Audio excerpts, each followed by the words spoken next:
In this video, I'll show you how to shorten and customize your LinkedIn profile link. Let's get started. First, open LinkedIn and make sure you're logged into your account. Now, tap on your profile icon or click on Me, then select View Profile. Once your profile opens, you'll see your current LinkedIn profile URL at the top.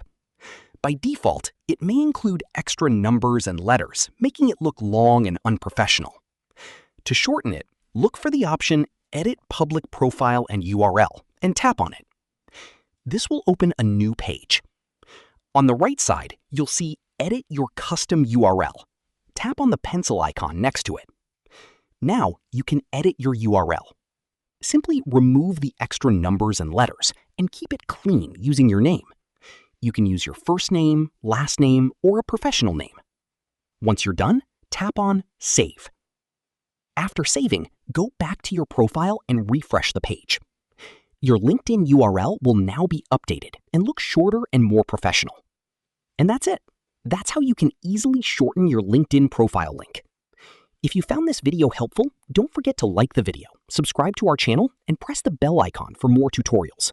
Thanks for watching.